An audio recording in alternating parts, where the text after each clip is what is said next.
ያስመስለው ኢማም ትኩረትን ስቧል። የመስጂድ አልሐራም ኢማምና የመካ ከሰው ሁሉ ክፉ ማለት መጥፎ ሰው ማለት የሰዎችን ልብ ለመጠገን ገንዘብ አያስፈልግም።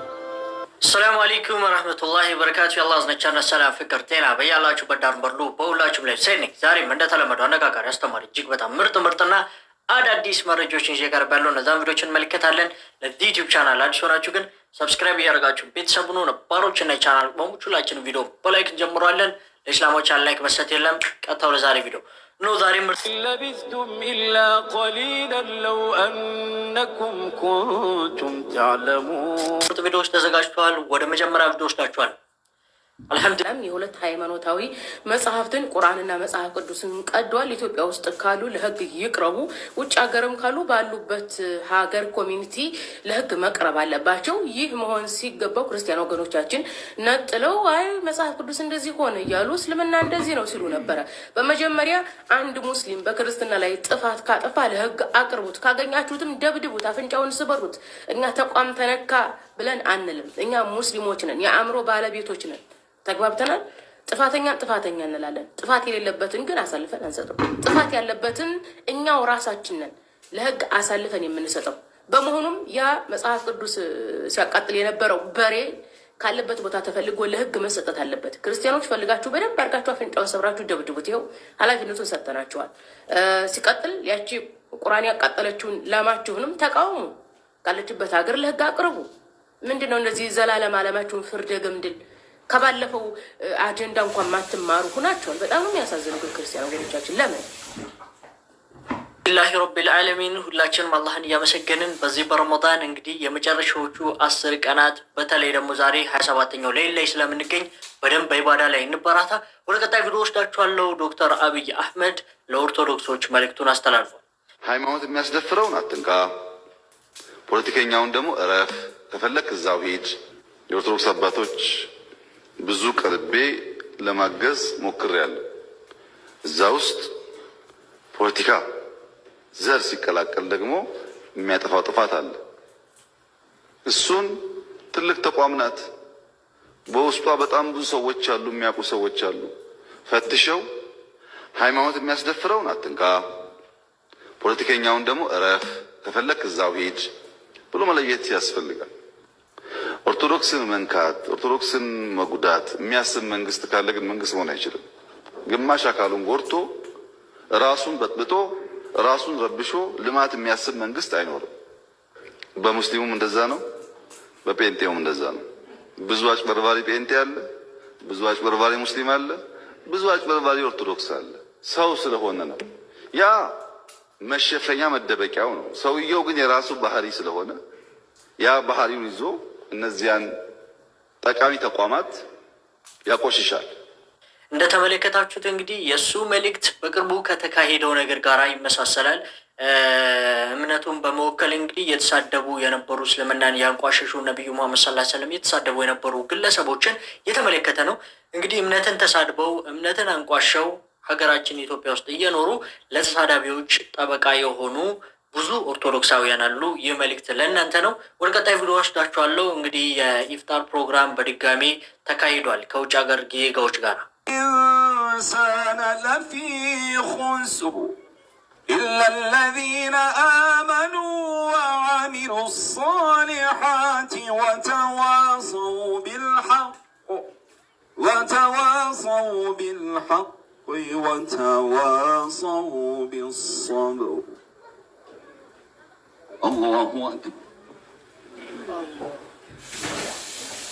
እንደተመለከታችሁት እንግዲህ ያው በአማረ ድምፅ ሰላትን ሰግዷል። የመግሪብን ሰላት ቱርካዊ ይመስለኛል አሰጋጁ እና ሀጅ ሙፍቲ ቱፋ እንደዚሁም ኡስታዝ አቡበከር ሌሎችም ሁሉም ኡስታዞች ተገኝተው ነበር እዚህ ፕሮግራም ላይ። እነ ዘመድኩን ነቀለ እንግዲህ ይህንን ሲያዩ በደንብ እንደሚነቅሉ ተስፋ እናደርጋለን። እና ወደ ቀጣይ ቪዲዮ ወስዳችኋለሁ። ከትምህርት ቤት አጥር ላይ ስትዘል የነበረችው ሙስሊም ሴት ተማሪ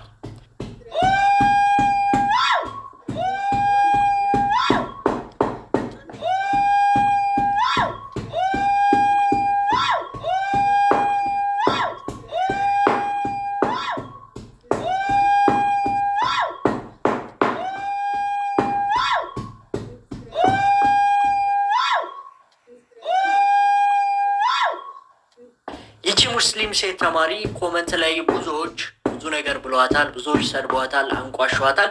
ነገር ግን አንዳንድ የተመለከትኳቸው ኮመንቶች ነበሩ። ምንድን ነው የሚለው? የሰላት ሰዓት ደርሶባት መስጊድ በአጥር ዘላ ስለሚከለከል ሰግዳ መታ ሊሆን ይችላል የሚል ኮመንት ተመልክቼ ነበረ።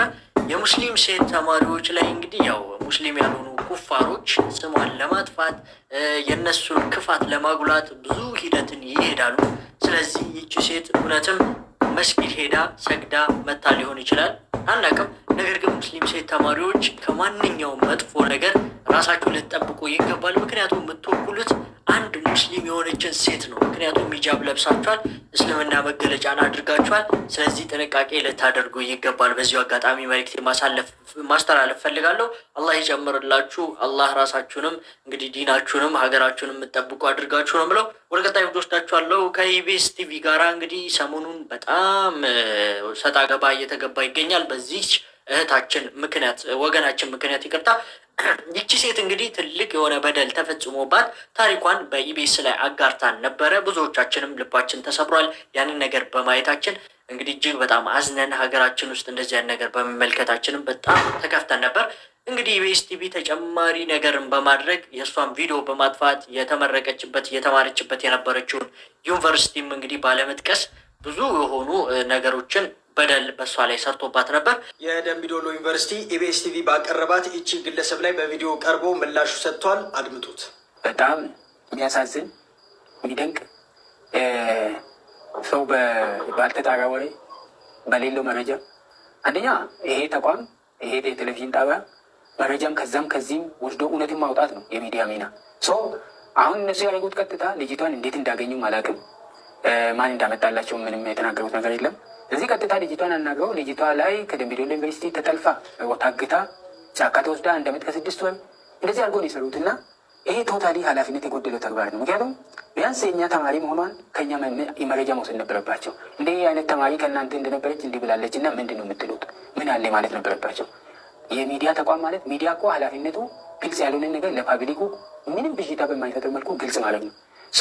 አሁን ኢቢኤስ ያደረገው ጭራሽ ብዥታን መፍጠር፣ ሰዎች ኮሚኒቲ መካከል መጠራጠር እንዲፈጠር፣ ሌላው ብሔር አንዱን እንዲጠራጠር የማድረግ አንዱ ተማሪ እዛ ሄዶ ነው እንዲህ የታገተው እንዲህ ሆኑ ብሎ አንዱ ላይ ለማነሳሳት ካለ ምንም ዓላማ የለውም፣ ትርፍም የለውም። ምን ያስተምራል? አሁን እንዲህ አይነት መረጃ አንደኛ ያልተጣራ እዚህ ያለው ማህበረሰብ የማይወክል አሁን ደምቢዶሎ አካባቢ ያለው ማህበረሰብ የዩኒቨርሲቲ ማህበረሰብን ጨምሮ ምንም በማያውቅ መልኩ ምንም መረጃ በሌለው የእሱ ተማሪ ባልሆነ ሰው እንዲህ ስሙ ተነስቶ እንዲህ አይነት ሰው ኢትዮጵያ ውስጥ አለ ወይ ብሎ ነው ሲደነቁ የነበረው። ምን ማለት ነው? ይሄ ምንስ ይፈጥራል? ኮሚኒቲ መካከልስ ነገ ምንድን ነው የሚፈጠረው? በዚህ በተነሳ ግጭት ይፈጠር ምንድን ነው የሚዲያ የሚጠቀሙ? የሚዲያ ሚናስ ይሄ ነው ወይ መሆን ያለበት? ስለዚህ እኛ ያየነው ተማሪዋ ቶታሊ ከደምቢዶሎ ዩኒቨርሲቲ ጋር ምንም ግንኙነት የላትም። የእኛ ተማሪም አይደለችም። ሲጀምር አይደለም ፋርማሲ የ2013 ሁለተኛ ዓመት ፋርማሲ ነኝ ያለችው። ፋርማሲ አይደለም ሌላም ቼክ አድርገናል። ፋርማሲ ተማሪ ውስጥ እንደዛ የሚባል ተማሪ የለም። 2 ሴቶች ናቸው ያሉት፣ ሌሎች ናቸው። እንደዛ የሚባል ስም የለም። እኛ እንደውም ምናልባት ተሳስታ ሌላ ባች ሆና ሌላ ዲፓርትመንት ሆን ብለን ፋይል ላይ ሄደን አጣርተናል። እንደዚህ የሚባል ተማሪ በደምቢዶሎ ዩኒቨርሲቲ ውስጥ የለም። ይሄ ባልተጣራበት ያ ሁሉ መረጃ ለ120 ሚሊዮን በቀጥታ ቴሌቪዥን መተላለፍ ማለት በጣም የሚያሳዝን ነው። በእኛ በኩል እንደ ተቋም በጣም የሚያሳዝን ነው። ሆነስ ሌላ ህግ የሚያደርገው እንዳለ ሆነው ይሄ ለወደፊትም እንዳገር ምንድን ነው የሚሰራ ሚዲያ ማለት ይሄ ነው ወይ? የሚዲያ ሚና ምንም አንድ የሆነ ነገር መንገድ ላይ የሰማ ስሚ ይዞ ያንን ለሚዲያ ማብቃት ነው እንዴ ቴሌቪዥን ማለት? ስለዚህ በጣም ኃላፊነት የጎደለው ተግባር ብቻም ሳይሆን በጣም አሳፋሪ አይደለም። ከሚዲያ አይደለም ከትልቅ ተቋም ከአንድ ግለሰብ ተራ ግለሰብ የማይጠበቅ መረጃ ነው ያስተላለፉት። እዚህ በጣም የሚያሳዝን ነው። እኛ ቴሌቪዥኑ በቻለ ቶሎ ወጥቶ ማስተባበያ ይሰጣል ወይስ ምን ይላል ብለን እየጠበቅንበት ምንም አላሉም። እዚህ እኛ የሚቀጥለውን ስቴፕ እንቀጥላለን። ዞሮ ግን ተግባሩ በጣም አሳፋሪ ተግባር እንደሆነ ያየ ነው። አመሰግናለሁ። እንግዲህ ደምቢዶሎ ዩኒቨርሲቲ ይቺ ሴት እንግዲህ እኛ ግቢ አልተማረችም አናቃትም በማለትም ምላሽ ሰጥቶ ነበር። አሁን ላይ ደግሞ ኢቢኤስ ቲቪ ይቅርታ ጠይቋል። ኢቢኤስ ቴሌቪዥን በዚች ግለሰብ ጉዳይ ይቅርታ ቢጠይቅን መልሶ የይቅርታ መግለጫው አንስቶታል። መግለጫው በአጭሩ ልንገራችሁ። ብርቱካን ተመስገን ደረሰብኝ ባለችው ጾታዊ ጥቃት ከትምህርት ገበታዋ ተለይታ በወጣትነቷ የወለደችው ልጇንም ለማሳደግ አቅም የሌላት መሆኑ በመግለጽ ድጋፍ እንዲደረግላት ተማጽና ወደ ጣቢያችን በአካል በመምጣት በሀዘንና በእንባ ችግሯን ገልጻልን ነበር። ይህም በሴቶች ላይ እየደረሰ ባለው ጾታዊ ጥቃትና በዚህም ህይወታቸው መራራ የሆነባቸው እህቶችና እናቶች በመርዳት ላይ ባተኮረው ዓላማ በመነሳት ይህን ፕሮግራም ወደ ተመልካቾች ለማድረስ ሞክረናል። ሆኖም ፕሮግራሙ ከተሰራጨ በኋላ ፍጹም ኢሞራላዊ በሆነ መልኩ ይህን የሰብአዊ ተግባር ያለውን ፕሮግራም አሳስቶ በመጠቀም እኛንም ሆነ ተመልካቾች በረቀቀ መንገድ በማዛባት የተሳሳተ መረጃ እንድናቀርብ እየተሰራ እንደሆነም ከስርጭቱ በኋላ በወጡ መረጃዎች ለመረዳት ችለናል። ታዲያም ኢቢኤስ ቴሌቪዥን ጉዳዩ በጥልቀት እየመረመረ እንደሚገኝም ባወጣው መግለጫ ላይ ለመመልከት ችያለሁ። ይህ ስህተት እንዲፈጠር ክፍተት የፈጠረ አካል ተገቢው ህጋዊ እርምጃ እንዲወስድም ጣቢያችን ከህግ አካላት ጋር ይተባበራል በማለት የኢቢኤስ ማኔጅመንት ያወጣው መግለጫ ያሳያል። ለተጨማሪ መረጃዎች የፕላስ ምልክቷ በመንካት ፎሎ በማድረግ ቤተሰብ ይሁኑ። መረጃዎችን እንዳጠናቀርኩላችሁ እንደተመለከታችሁት እንግዲህ የሆነ ችግር አለ ማለት ነው። መሀል ላይ የሆነ የተፈጠረ ችግር አለ ከሆነ አካል ጋራ። ያ ችግር ምን እንደሆነ እንግዲህ ያው ወደፊት የምንመለከተው ይሆናል ብዬ አስባለሁ። የአንድን ሰው መፍት የማይከበርበት ሀገራችን ኢትዮጵያ እየሆነ ይገኛል። አላህ ስብሐነ ወተዓላ ሰላሙን ፍትሁን ያስፍንልን። እጅግ በጣም ይደብራል። ብዙ የሆኑ ወንጀል የተሰራባቸው ሰዎች ፍትህን እያገኙ አይደለም። በተለይ ደግሞ ሴት ህፃናት፣ ሴት እህቶቻችን ላይ ብዙ ግድያ፣ የመደፈር ብዙ ጭቆና ሀሲድ እስከ መደፋት ድረስ የደረሰባቸው እህቶቻችን፣ ወገኖቻችን፣ ህፃናት እንግዲህ ፍትህን እያገኙ አይደለም። አላህ ሱብሓነሁ ወተዓላ ፍትህን ለሚገባው ፍትህን ይስጥ እያልኩኝ ወደ ቀጣዩ ወስዳችኋል። እኛ ሰላት ስንሰግድ ያ ጀማ ሰላትን እኮ የምንሰግደው ሰላትን ቶሎ ሰግዶ ለመገላገል አይደለም። አንዳንዶቻችን ቆይ አንዴ ለስገድና ልገላገል አይነት ነገር እናወራልና አንዳንዴ እንደዛ አይደለም። ሰላትን የምንሰግደው ሰላትን ሰግደን የዱንያን ችግሮቻችን በሰላት ለመገላገል እንጂ ሰላትን ሰግዶ ከሰላት ለመገላገል አይደለም። ነቢያችን ዓለይሂ ሰላቱ ወሰላም ከዱንያ ሀምና ገም ትንሽ ይሆናል እንትን ሲላቸው ወደ ሰላት ነበር የሚሮጡት። የኛ ደግሞ በጣም ያሳዝናል። አላህ ሙስተዓን። እውነቱን ለመናገር ይህ በጣም ወሳኝ ነጥብ ነው።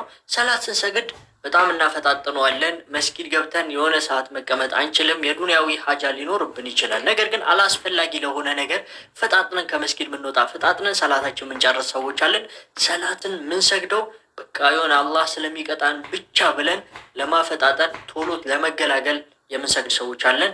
ያ መሆን የለበትም ነው። ሰላት እንግዲህ ከዱንያዊ ጭንቀት ለመገላገል ከአላህ ሱብሓነሁ ወተዓላ ጋር የምንወያይበት የምናወራበት ሱጁድ ላይ ተደፍተን ከአላህ ጋር የምንቀራረብበት ቦታ ነው። ስለዚህ እንደ ቀላል ነገር አትሲዩት። ቀስ እያላችሁ ውሹዋችሁን አስተካክሉ። ያው የሰው ልጆች ነን፣ ብዙ ሀሳብ ይኖርብናል። ሰላት ውስጥ ደግሞ የሚገራርም ሀሳብ ነው የሚመጣልን።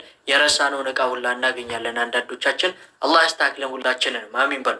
የሰዎችን ልብ ለመጠገን ብር አያስፈልገን።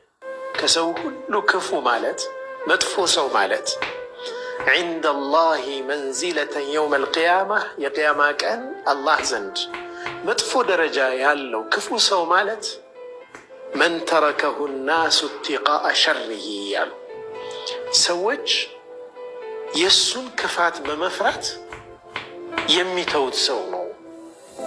ክፉ ነገር እንዳያደርጋቸው ብለው የሚጠነቀቁት ሰው ነው አሉ ነቢዩ ሰለላሁ ዐለይሂ ወሰለም።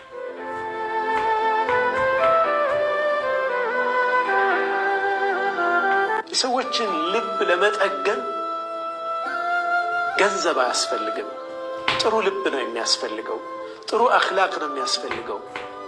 የሰዎችን ልብ ለመስበር ሰይፍ አያስፈልግም። አንዲት ቃል ትበቃለች። በአንዲት ቃል ሰውን ስብርብር ማድረግ ይቻላል። በጥሩ ቃል መጠገን ይቻላል።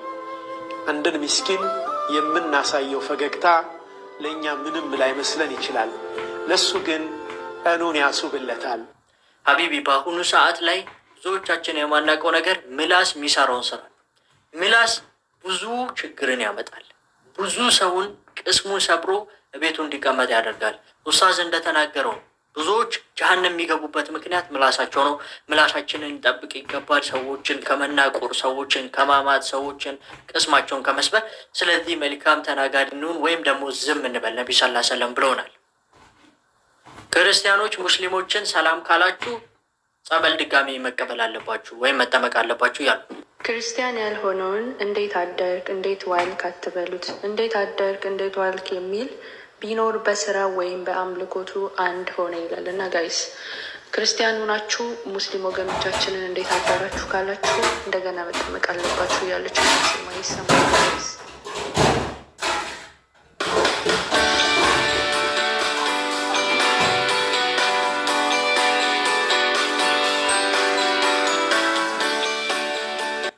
አለባችሁ ያለች ነው አርሴማ ይሰማል ጋይስ። የእነሱን እምነት በደንብ አድርገው አላነበቡትም እንጂ ውስጡ የጥላቻ ነገር አለበት። አላነበቡትም፣ አያነቡትም። ለዛ ነው እንግዲህ አሁንም ድረስ በሰላም ከነሱ ጋር እየኖርን ያለ ነው እየተግባባን ያለ ነው እንጂ መጽሐፋቸውን ቢያነቡ መጽሐፍ ቅዱስና ሌሎች ከክርስትና ጋር ተያይዘው የወጡ መጽሐፎችን ቢያነቡ ሀቢቢ ቻው። ወላሂ አላህ ይጠብቀን። እንግዲህ ኩፋሮች አይወዱንም፣ ያንንም ልናቅ ይገባል። እንግዲህ ዱዓ እናድርግባቸው ኢንሻአላህ። እኛ ሰውንና ነጥብን አናመልክም ይላል። እኛ ሰው አናመልክም፣ ፍጡር አናመልክም። ቂብላ ፖይንት ኦፍ አዶሬሽን ነው ወይም ደግሞ ዳይሬክሽን ነው። ወደ ካባ ልንሰግድ እንችላለን፣ ለካባ ግን አንሰግድም። ለእና ወደ ይለያያል። ባይብል ላይ ወደ እግሩ ስፍራ ስገዱ ይላል፣ የእግሩ መረገጫ ስገዱ ይላል። የእግሩ መረገጫ ደግሞ ምድር ናት። ወደ ምድር ሰው ይሰግዳል፣ ግን ለምድር አይሰግድም፣ ለፈጣሪ ነው የሚሰግደው። እኛ የምንሰግደው ሰማይና ምድርን በመካከላቸው ያለውን ለፈጠረ ለዓለማቱ ጌታ ለአላህ